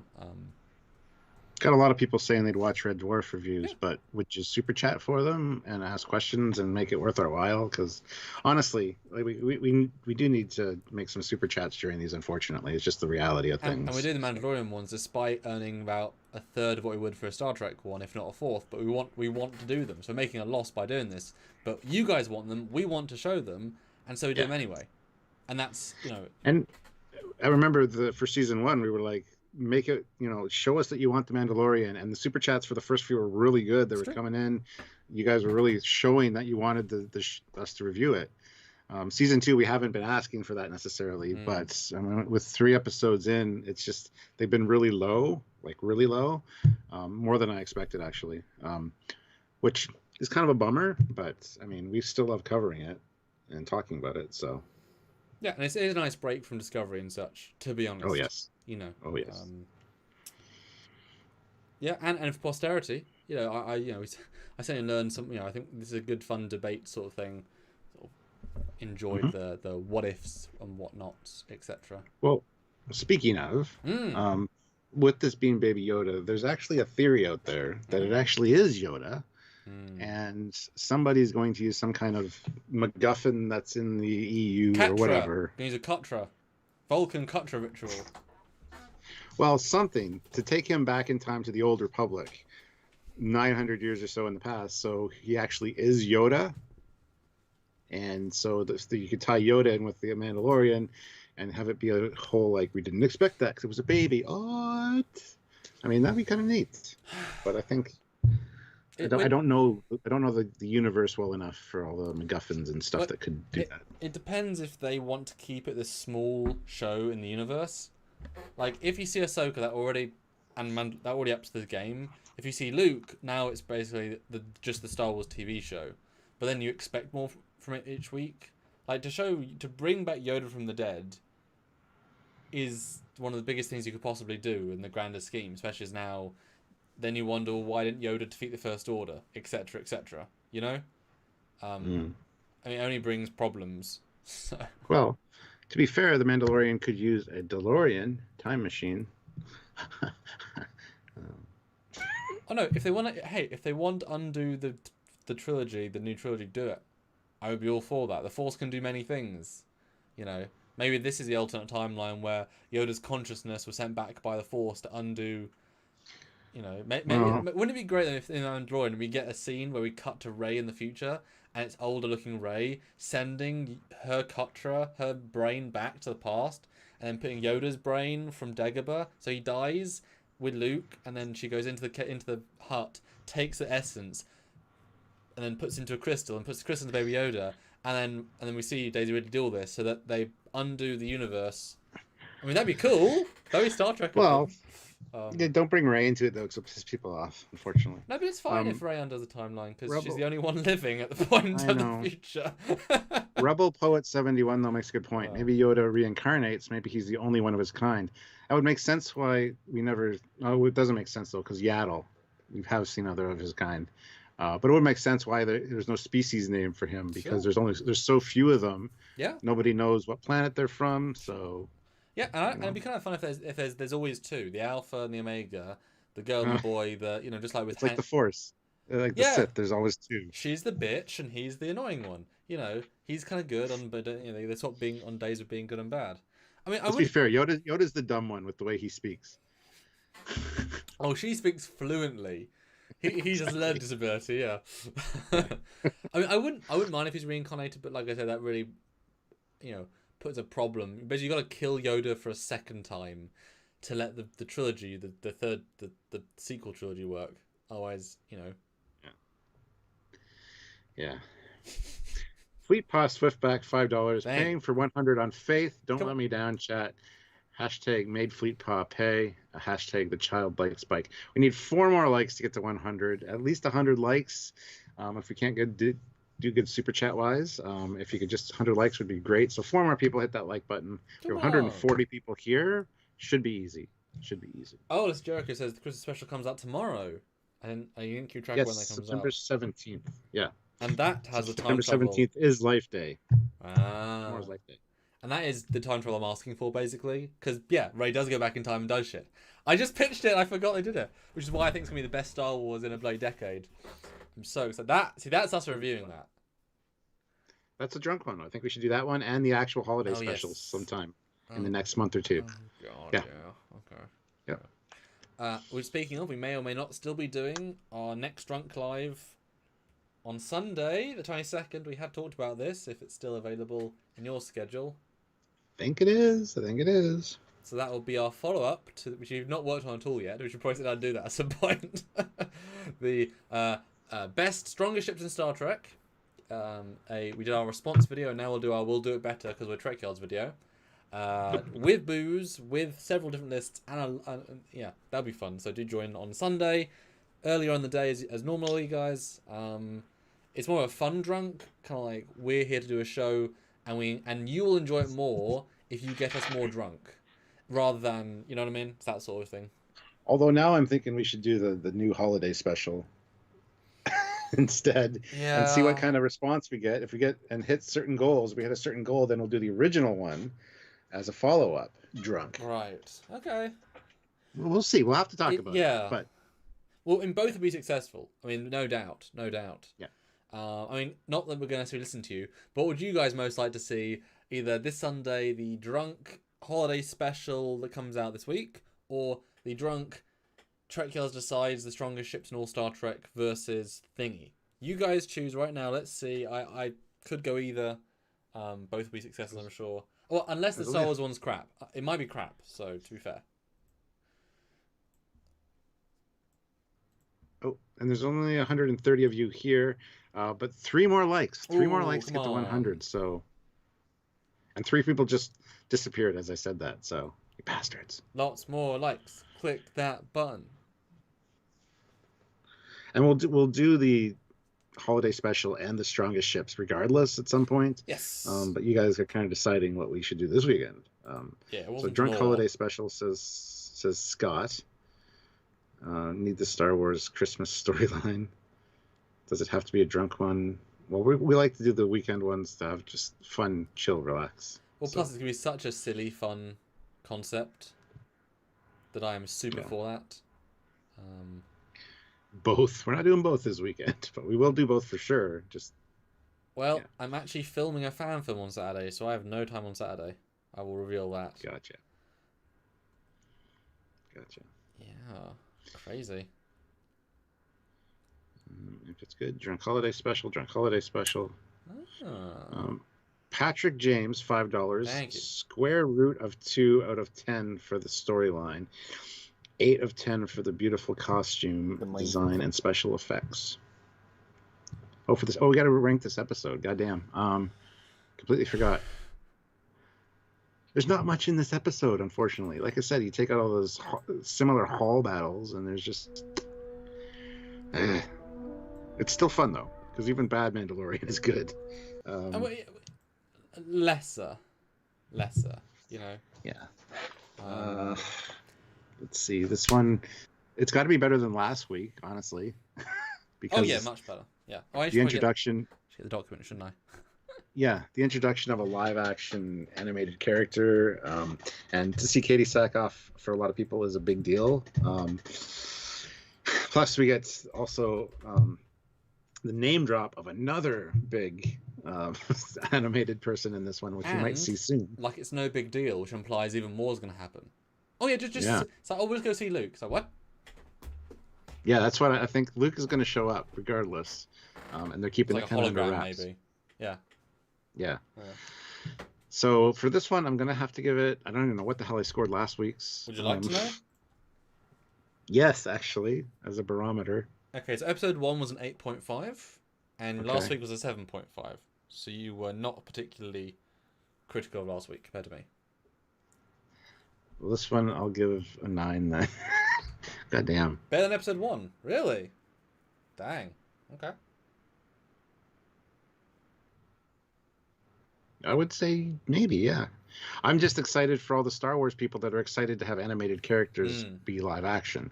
Because anytime there's that transition, I think is very fun. Oh god, yeah. So I think this is definitely a milestone as far as Star Wars goes. So, yeah, absolutely better than the first one for that. And voice actor into live action, like the actual person. Yeah.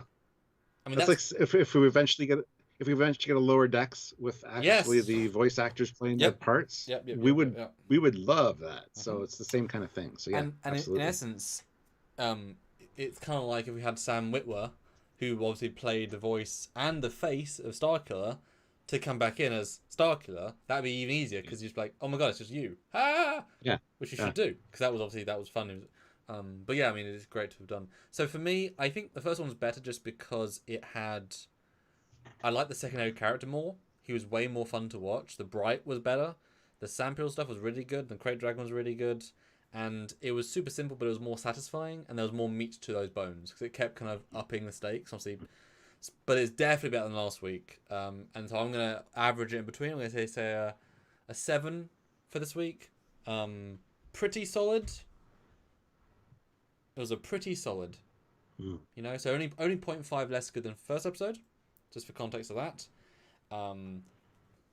You know, easily could have been better, but by no means bad. By no means bad. But if you look at like certain scenes, they're like, as they often do, are perfect. It's just the piece as a whole, you know. Yeah. Yeah. Well, Kevin Scott 76 throws in $5. Speaking of, guys, if you want to throw in a super chat with your super chat score, Yes. I will read that. And any non-super chat scores for this episode, Samuel will read, but just an option if you want. You can get $30. That's 6 5s. We'll average out at a good number, and that would make a lot. Mean a lot to us. Absolutely. So Kevin Scott 76 puts in $5. Cool to see you guys talking about Star Wars. I saw A New Hope opening day in Dallas, 1977. Who else did? Please do a drunk Xmas special. We will do it for sure. We're just not sure when. But I didn't see it. I was born in 74, so I was a little young. But I'm sure there are other people out in the chat that will answer you and say that they saw it. So I was not alive. Yeah. And someone said the actress that played Ida Versio was in this as well. Not as that character. It's funny because she's important in that. Let me try and. Was she really? Who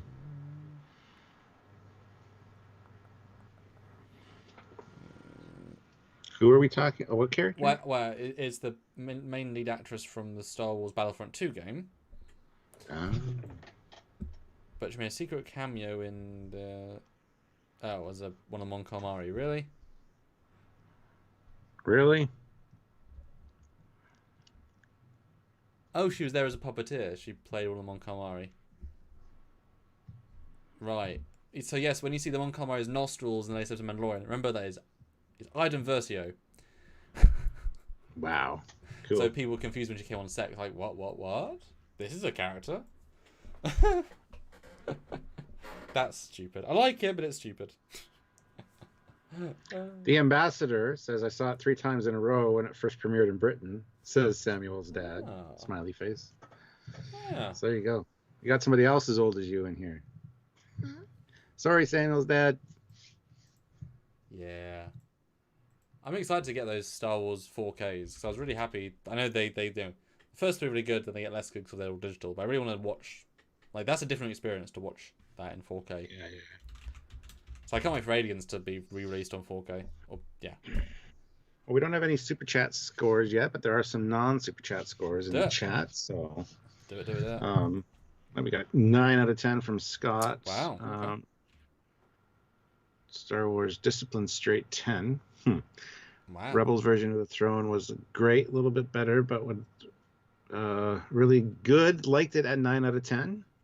Okay. Cool. I thought I was a little high with my score personally, but oh well. I give it an 8 out of 10. We really want that meaty story stuff, but it's just a fun This is the sort of episode where you watch it once, you enjoy it, you move on. You don't go back and think. But we're always analyzing. Like a short.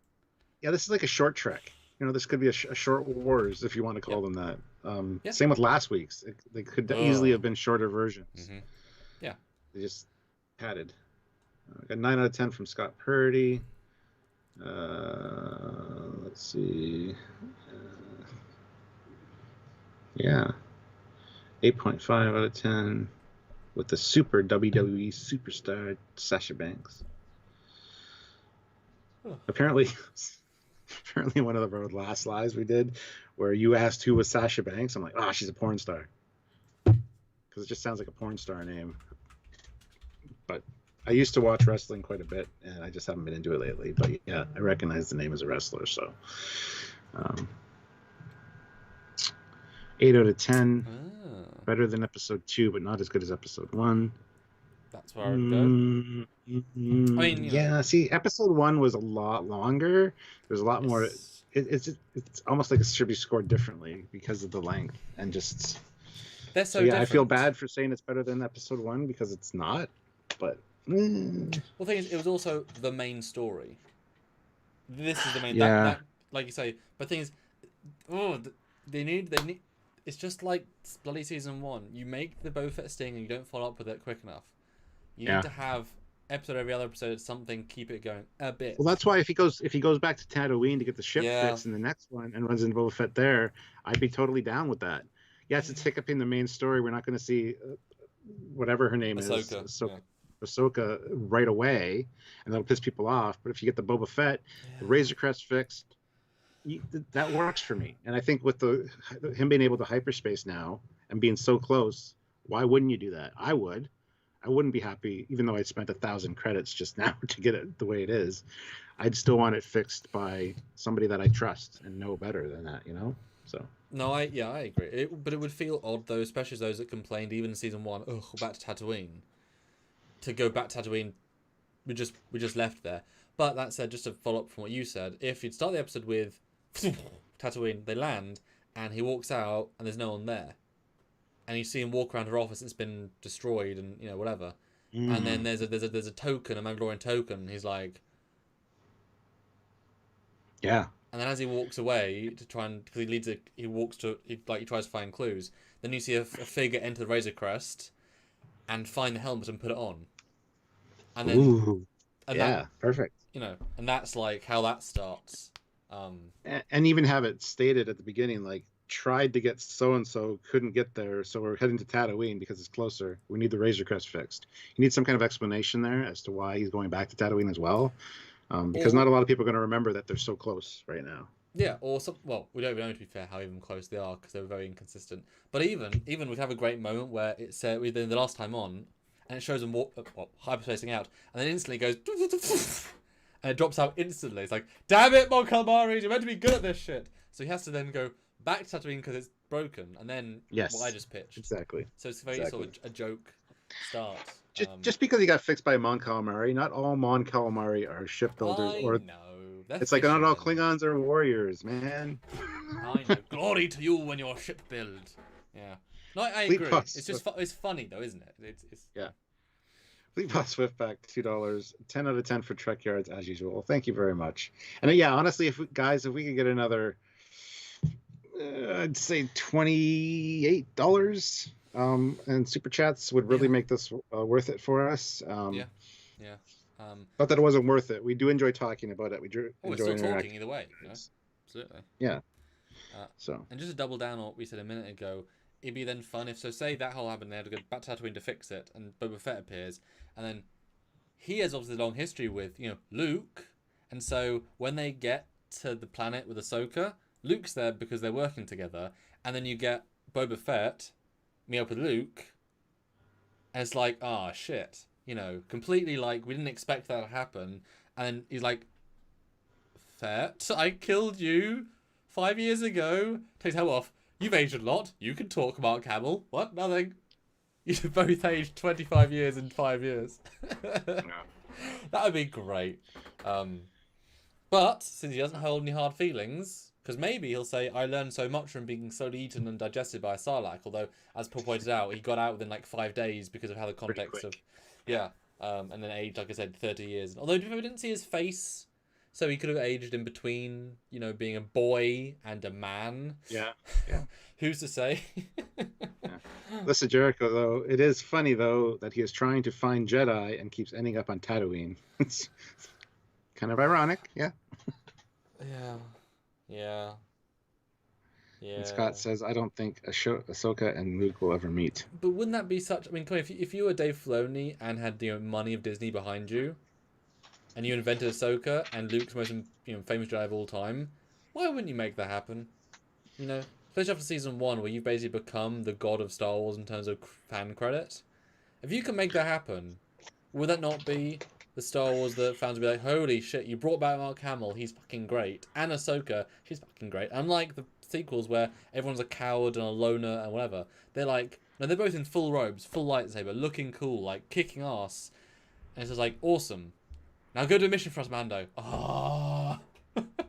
Why can't you do it? You have laser swords. Yeah, we're busy. You know, your best guy is better than our laser swords any day. That's the question. Can a lightsaber cut through Beskar? Woo! Woo! Yeah.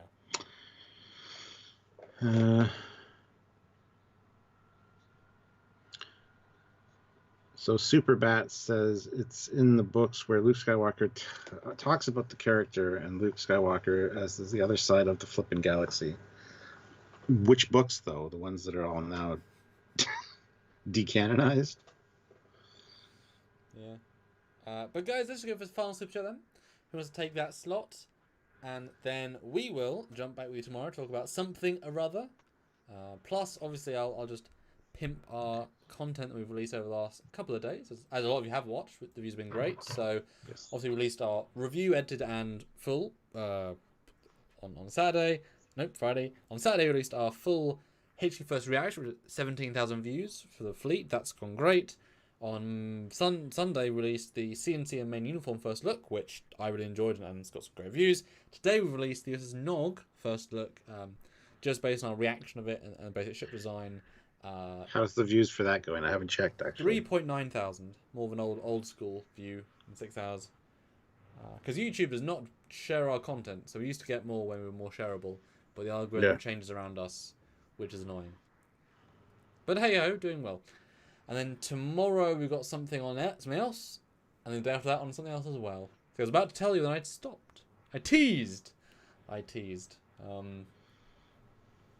Yeah, no, it's good stuff. We've got some more stuff to film on Friday, or Wednesday, sorry. And then next week Discovery, who knows? Hopefully we'll get some more ship shots, because they're still going to be at the starbase. You know, we can hope.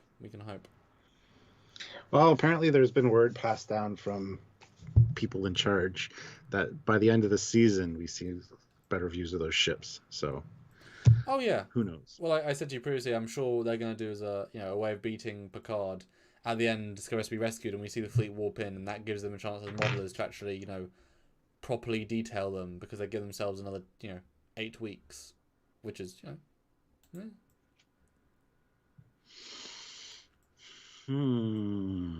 Yeah. But yeah.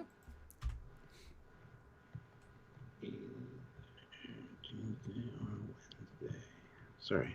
Yeah. Busy. Oh, I forgot we're still at. Yeah. No, I didn't. But if not, guys, have a great evening. And I'm going to go back to what I was doing. And Stuart will see the script tomorrow as well. That's all Yes. all I'm going to say. Tease o tease. Speaking of Stuart, have you done any research for the thing that you can't talk about? Yes. And you can't talk about it, but has it gone well? The thing you can't talk about? Yes. Although the delivery date's a little bit longer than you anticipated. Yeah. But yeah, Squadron Course, $2. Last, take it if you can. So Squadron Course has the last super chat slot, which is great. If you want to snipe them, by all means, feel free to do so. But yeah, we really appreciate you guys coming and watching these. Yeah. Hopefully there will be more really cool stuff showing up in Mandalorian, and we might get some better views for other ones. But yeah, I figured this one would be good. I thought this one would be excited because Bo-Katan has showed up. So I mean, I think once we get, I think we get Ahsoka, that'll be like a big whoa, hopefully. And if Luke shows up. Yeah, and just Cara Dune and the other people that we like, yeah. Cool. All right. Thanks so much, guys. We will see you next time. Until then, he's Captain Foley. I am, and he's Commander Cocking. I am. Bye, guys.